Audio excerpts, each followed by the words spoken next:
Kapapasok lamang na balita na kinatanggal na ng Office of the Solicitor General sa nasabing investigasyon si Justice Linie, ang di umano'y protektor ng ilang mga taga-oposisyon pati na ni Vice President Robrodo na siyang pinatagal ang nasabing investigasyon patungkol sa nangyaring dayaan o 2016 Vice Presidential race na di umano'y si Bongbong Marcos ang tunay na nanalo. Ito ang breaking news na umani ng samot-saing reaksyon at komento sa social media matapos ngang tuloy-tuloy na ngayong araw, Monday, November 9, 2020 ang nasabing investigasyon at pagpapatunay na di umano'y dinaya ng Liberal Party si Bongbong Marcos sa pagka-vice presidente. Maraming netizens ang nagimbal, lalo na ang ilang mga supporters ni Vice President Robrodo nang tanggalin na nga si Justice Mario Victor Leonen ni Solicitor General Sekrito sa nasabing investigasyon ng pagka-vice presidente taong 2016 election. Sa direktibang utos ng Office of the Solicitor General at sa ilang mga reports ay napatunayan na sadyang pinatagal ni Justice Linie ang investigasyon patungkol sa kaso na kinakaharap ni Vice President Robrodo at ang ilang mga probinsyang di umano'y dinaya noong 2016 Vice Presidential election. Narito ang eksklusibong report ng The Manila Times sa kanilang official website na nagpapatunay na tinanggal na si Justice Linie sa nasabing investigasyon kung saan magpapatunay na di umano'y dinaya ni VP Linie si Bongbong Marcos. From The Manila Times, Linie asked to inhibit from Marcos poll case. The Solicitor General and former Senator Ferdinand Bongbong Marcos Jr. will join forces on Monday in asking the Supreme Court sitting as the Presidential Electoral Tribunal to bar Justice Mario Victor Linie from participating in deliberations on the election protests filed by Marcos. According to well-placed source of The Manila Times, Solicitor General Sekrito and Marcos will file motion compelling Linie to inhibit from the case. Linie is the opponent for the case. The motion will cite Liene's prejudgment of the case and his delaying tactics that have stalled it for almost a year. Marcos lost 2016 Vice Presidential to Maria Leonor Robredo. He filed a protest claiming fraudulent poll returns from the provinces in Mindanao. The tribunal has solicited opinions from Calida and the Commission on Election or COMELEC whether it can be ruled on Marcos' case without infringing on COMELEC's mandate to annul the results of electoral contest. In his opinion, Calida said it is crystal clear the tribunal is empowered to declare annulment of elections without special elections. The Times source said that justice will not serve under Linie because it is clear that he has been sitting on the case for almost a year and had the case moving again after a co-warranto case was filed against him for allegedly failing to submit a complete statement of assets, liabilities, and net worth. Linie strongly opposed the burial of Marcos at libingan ng mga bayani and accused his family of plunder and amassing ill-gotten wealth. The Time had also indicated that Linie, an appointee of former President Benigno Aquino III, wanted to dismiss outright the Marcos protest. Linie became the opponent of the case on October 29, 2019. Even before his appointment, Linie circulated the tribunal a draft of his 25-page reflections in which he proposed the dismissal of the case if Marcos could not present specific to support his claim of fraud.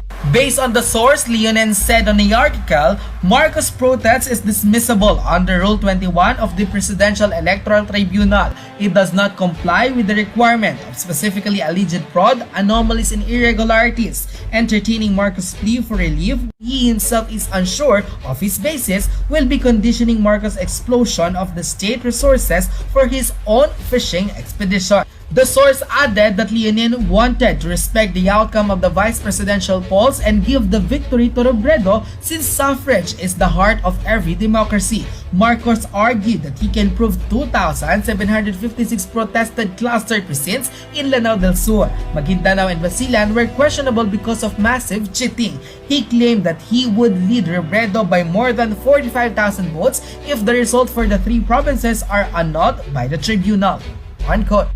Sa nasabing report na inilabas ng The Manila Times 2 hours ago ay kumpirmadong magfa-file ng kanilang complaint sina dating Senador Bongbong Marcos gayon din si Solicitor General Sekrito laban kay Justice Linie na siya tila di umano'y nagpatagal at nandaya sa nasabing tribunal case na isinampa mismo ni Bongbong Marcos laban kay Vice President Linie Robredo. Mukhang lumilinaw na ang ilang mga pruweba na may rason talaga kung bakit pinatagal ng 4 na taon ang kasong isinampa ni Bongbong Marcos laban sa Liberal Party at tila ipinanalo si Vice President Linie Robredo. Ito'y base mismo sa komento ng mga netizens na nag-circulate mismo sa social media. Ilang mga netizens din ang excited na sa nasabing pagsasampa ng kaso o complaint ni na Solicitor General Sekrito at Bongbong Marcos laban sa Justice na si Linie na tila di umano'y protector ni Linie Robredo sa nasabing usapin patungkol sa pandaraya noong 2016 Vice Presidential Election. Napag-alaman din ng nasabing report na sinasadya di umano patagalin ni Justice Linie ng investigasyon sa pagka-Vice Presidente dahil dati itong tauhan ni dating Presidente Benigno Noynoy Aquino III. Ngunit wala nga raw sikretong hindi nabubunyag ayon mismo sa isang kasabihan, kaya tila na bibilang na ang araw ni Justice Linie gayon din ni Vice President Linie Robredo dahil si Solicitor General Sekrito na at Bongbong Marcos ang magpapatunay at pupunta sa Korte Suprema para mabigyan ng justice ang nasabing dayaan noong 2016 Vice Presidential Election. Anong yung magiging reaksyon sa balitang ito? Just comment below. It's Marcos, not Robredo. Ito ang nakakagulat na balita na inilabas ngayon ng Office of the Solicitor General nang paboran nga nila ang nasabing kandidatura ni dating Senador Bongbong Marcos sa pagka-Vice Presidente noong 2016 national election. Naging bal ang ilang maraming netizens nang magsalita na nga ang OSG o ang Office of the Solicitor General sa nangyaring dayaan sa pagitan ni Linie Robredo at ng kanyang dating katunggali sa pagka-Vice Presidente na si Bongbong Marcos. Naglabas ng kanilang official statement ng Office of the Solicitor General at kinumpirma nila na mas pinapabora nila ang dating senador at tunay na Vice Presidente na si Bongbong Marcos. Narito ang full statement ng The Manila Times na umani ng samot-sayang reaksyon sa social media. From The Manila Times, Solicitor General favors Marcos in election protest. The Office of the Solicitor General or OSG has told the Supreme Court that as the Presidential Electoral Tribunal or PET, it has the power to validate or annul the election returns from 3 Mindanao provinces which former Senator Ferdinand Marcos Jr. claims were tainted with fraud. Marcos filed a protest before the tribunal after losing the 2016 vice presidential election to Maria Leonor Robredo. The PET solicited the opinion of the Solicitor General before deciding Marcos' protest. In its 38-page comment, the OSG said that Article 7, Section 4 of the Constitution, the tribunal shall be the sole judge of all contests relating to the election, returns and qualifications of the President or Vice President and may promulgate rules for the purpose. Solicitor General Sekrito said on the statement, the Presidential Electoral Tribunal has the power to declare the annulment of elections or a failure of elections without infringing upon the authority of the Commission on Election. It said the PET was within its authority to declare an annulment of elections or a failure of elections. What it cannot do is conduct special elections which infringes on the authority of COMELEC. The PET's mandate under the Constitution is clear, to be the sole judge of all contests relating to the elections, returns, and qualification of the President or Vice President. A failure of elections must be declared before any poll winner is proclaimed. An annulment of elections must be declared after an electoral contest and during elections protest. In Marcos' case, it is undubitable that even if the votes cast in the provinces of Maguindanao, Lanao del Sur, and Basilan are declared null and void, there is no failure to elect to speak of. On the contrary, the ultimate winner or the one with the majority or plurality of the valid votes cast is easily determinable. The case has been pending before the PET for more than 4 years, having filed by Marcos on June 29, 2016. Supreme Court Justice Marivic Victor Leonen, the opponent of the case, wanted to comment from the OSC before the tribunal moved ahead. After Leonen took over the case on October 29, 2019, he required Marcos and Robredo to submit separate memoranda last January to get the case going. Since then, case has barely moved forward.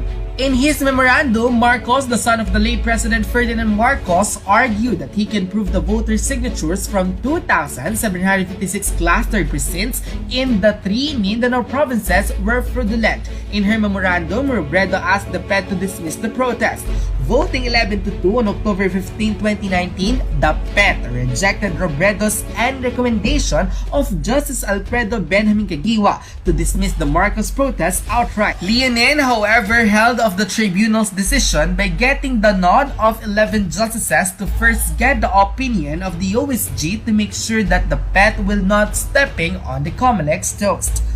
Sa naging balita na ito na eksklusibong inilabas ng The Manila Times ay nagimbal nga ang ilang mga taga-suporta ni Vice President Leni Robredo nang kumpirmahin ni Solicitor General Sekrito na ang kanyang opisina ay pumababor sa partido ni dating Senador Bongbong Marcos sa kandidatura bilang Vice Presidente noong 2016 national election. Kinumpirma din ng Office of the Solicitor General na ang probinsya ng Maguindanao, Lanao del Sur at Basilan ay kumpirmadong may election fraud at ito'y sa pagitan nga ng mga kandidatura ni Vice President Leni Robredo. Kaya't ayon mismo sa ilang mga lawyers ay hindi na malayo na mabigyan ng hustisya ang dating senador na si Bongbong Marcos na di umunay nadaya ni Vice President Leni Robredo. Ito nga daw ang pagpapatunay na talaga namang dapat kilalanin ng mas maraming Pilipino na si Bongbong Marcos ang Vice Presidente ng Pilipinas. Matatandaang kamakailan lamang ay nag-viral sa mundo ng social media ang naging panawagan ni Jeff Ortega,